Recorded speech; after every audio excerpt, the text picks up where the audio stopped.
Alguns acreditam que os 3 finalistas da Bola de Ouro nesse ano serão todos do Barcelona, assim como foi em 2010 com Messi, Xavi e Iniesta. Na Europa, alguns acreditam que isso daí poderá voltar a acontecer, porém agora seria com Rafinha, Pedri e Lamine Yamal, que vem jogando muito pela equipe catalã. Pedri nessa atual temporada já foi eleito o melhor da partida em 12 ocasiões pela La Liga e mais uma na Champions. Fora isso, ele se tornou o jogador que mais recuperou bola numa só partida nas principais ligas europeias. E também é o atleta que mais recuperou bolas em toda a temporada, com 35 a mais que Moisés Caicedo, que está em segundo lugar. Rafinha, por sua vez, soma 53 participações em gols em 49 jogos na temporada, e já Lamine Yamal soma 36 participações em gols em 47 jogos. O Barcelona vem jogando muito nessa atual temporada e sonha em terminá-la levando o triplete. Lembrando que eles estão na final da Copa do Rei, também estão na semifinal da Liga dos Campeões e estão em primeiro lugar da La Liga com 4 pontos a mais que o Real Madrid, faltando 5 rodadas para o fim.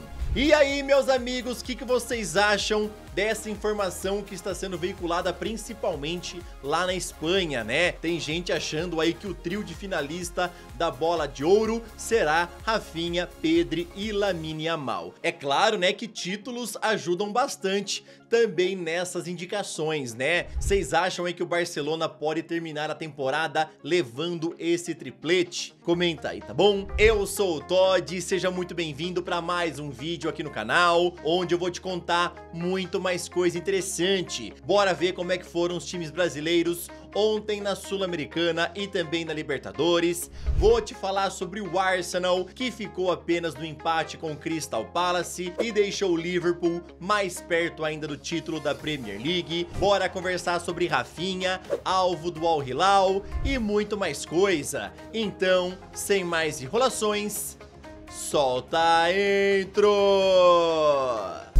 Yeah. You know, I said, damn, it's gonna be a long night. O Vitória se complicou na Sul-Americana ao perder ontem em casa por 1 a 0 para o Cerro Largo. Isso porque o time baiano tem apenas 2 pontos no último lugar do grupo B e a equipe foi bem vaiada pela torcida lá no estádio Barradão. Caracas e Atlético Mineiro ficaram no empate em 1 a 1 e assim ambos os times dividem a liderança do grupo H com 5 pontos. Os reservas do Fluminense conseguiram arrancar o empate com gol de Nonato nos acréscimos e portanto ficaram no 1 a 1 com o União Espanhola. Assim o Flu chega a 7 pontos na liderança do grupo F. Também tivemos ontem Libertadores, onde o Fortaleza cedeu empate no finalzinho do jogo com o Atlético Bucamaranga e o placar terminou em 1 a 1. O Leão do Pici tem apenas 1 ponto na lanterna do grupo E. Lembrando vocês que o jogo contra o Colo-Colo foi cancelado e ainda não tem uma definição. São Paulo foi a Assunção e venceu por 2 a 0 o Libertad com gols de Lucas Ferreira e André Silva. Assim o tricolor paulista assumiu a liderança do grupo D com 7 pontos. O goleiro John protagonizou uma das maiores frangadas da história da Copa Libertadores e por isso o Botafogo ontem perdeu por 1 a 0 para o Estudiantes. O Glorioso agora fica em terceiro lugar do grupo A com apenas 3 pontos e por enquanto estão fora da zona de classificação para as oitavas de final. Ramon Dias, ex-Corinthians, é o grande nome na pauta do Santos para o lugar deixado por Pedro Caixinha e as negociações estão a todo vapor em busca de um acordo, pois o Peixe tem pressa para definir o novo técnico. Inclusive o portal GE informou que o nome do argentino foi sugerido justamente pelo pai de Neymar e agora resta saber se Ramon já quer voltar a trabalhar apenas alguns dias depois de deixar o Corinthians, ou então se ele vai tirar um tempo para descansar. A publicação fala que o Santos faz de tudo para que as conversas avancem até o fim da semana. Resta agora saber se o projeto santista e o interesse do pai de Neymar serão suficientes para convencer Ramon a aceitar comandar o clube da Vila Belmiro nesse restante de temporada. Lembrando vocês que o Santos já procurou Tite e Dorival Júnior, que recusaram as propostas. Já com Sampaoli, a equipe não conseguiu conseguiu chegar no consenso sobre o início do trabalho, já que o argentino só queria assumir o Santos no meio do ano, quando a janela de transferências estivesse aberta para que ele pudesse contratar reforços. Agora, rapidão, queria te pedir aquela moral, deixa o like no vídeo, se inscreve no canal e também ativa o sininho. Aqui sempre tem vídeos novos pra te deixar muito bem antenado em relação a esse esporte tão maravilhoso e amado por todos nós. Aproveita também para me seguir nas redes sociais, porque lá também sempre rola muito conteúdo de futebol. Ancelotti ontem escalou um Real Madrid um pouco misto para enfrentar o Getafe e por isso a dupla de jovens Arda Güler e Endrick começaram como titulares. Inclusive, o turco marcou esse belo gol aos 20 minutos e assim os merengues venceram por 1-0.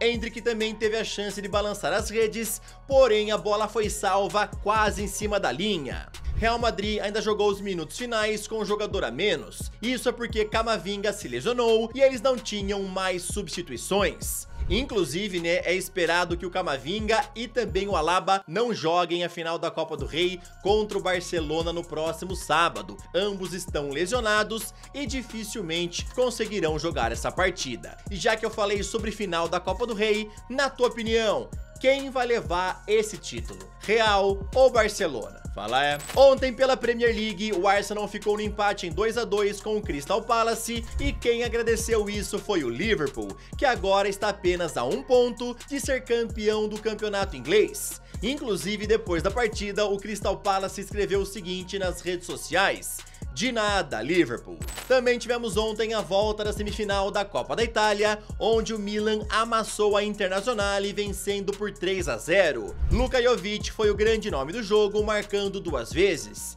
E o outro gol foi marcado por Reinders. Na ida, o jogo tinha sido 1-1, então os rossoneri avançaram para a grande final, onde esperam o adversário que sai do jogo de hoje entre Bolonha e Empoli. Já pelo campeonato italiano, o Parma venceu a Juventus por 1-0, e assim a velha senhora está agora em 5º lugar do campeonato italiano, ficando fora da zona de classificação para a próxima Liga dos Campeões. Pela volta da semifinal da Taça de Portugal, deu goleada do Benfica mais uma vez. Lembrando que as Águias já tinham metido 5-0 no Tirsense na ida e ontem meteram 4-0. Agora o Benfica vai pegar o Sporting na grande final, que acontece no dia 25 de maio. Meus amigos, a UEFA planeja fazer mais 3 mudanças na Liga dos Campeões, já visando essa próxima temporada, e essa informação foi dada pelo jornal Bild. A primeira mudança seria colocar fim à prorrogação, pois a ideia é diminuir a sobrecarga sobre os jogadores, e portanto, se uma partida terminar empatada, ela iria direto para as penalidades, assim como é na Libertadores. A segunda mudança seria para os times com melhores campanhas decidirem todos os jogos do mata-mata em casa. Lembrando a vocês que o atual regulamento só prevê esse benefício nas oitavas de final. Essa proposta ganhou muita força após a reclamação do Arsenal, que terminou como terceiro melhor na fase inicial e depois decidiu fora contra o Real Madrid e decidirá mais uma vez fora contra o Paris Saint-Germain na semifinal. A terceira mudança seria que os times do mesmo país só poderiam se enfrentar a partir das quartas de final, assim como já era no formato antigo. E aí, meus amigos, o que vocês acham dessas 3 possíveis mudanças na Liga dos Campeões para a próxima temporada? Fim da prorrogação, deu empate, é pênalti, também aí os times com melhores campanhas decidirem o mata-mata sempre em casa até a semifinal, né, porque a final é em jogo único, e também os times do mesmo país só poderem se enfrentar a partir das quartas de final. Quero saber a tua opinião. Comentar. O Al Hilal segue em busca de uma grande estrela do futebol para o lugar deixado por Neymar no começo do ano, e agora eles miram a chegada de Rafinha.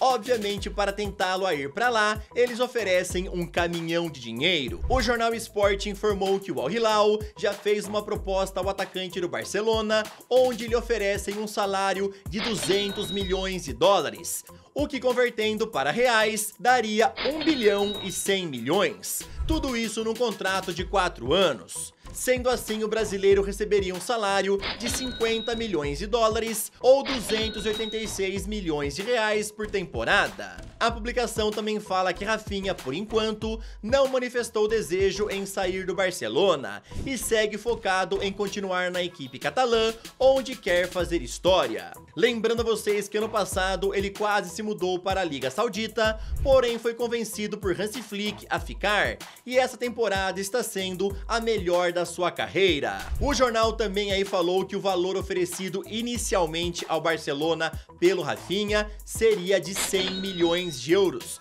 E o Barcelona nesse momento não tem intenção nenhuma de negociar um dos seus principais jogadores, né? O único jeito do Rafinha ir embora seria se o próprio atleta pedisse para sair, tá bom? Mas, segundo o Jornal Sport, o brasileiro quer continuar lá. Cara, esses valores oferecidos pela Liga Saudita, pelos times árabes, são sempre absurdos, né? Olha isso, 286 milhões de reais por 12 meses de trabalho. É uma coisa fora do comum, né, meus amigos? É uma coisa totalmente maluca. E mais maluco ainda é ver como a carreira do Rafinha mudou nessas últimas temporadas. Na penúltima, o cara tava sendo xingado pela imprensa espanhola, pela torcida, pessoal queria que ele fosse embora o quanto antes, ele cogitou ir pra Liga Saudita, porém o Hansi Flick chegou e falou: quero que você continue aqui, tá bom? Rafinha ganhou a confiança do técnico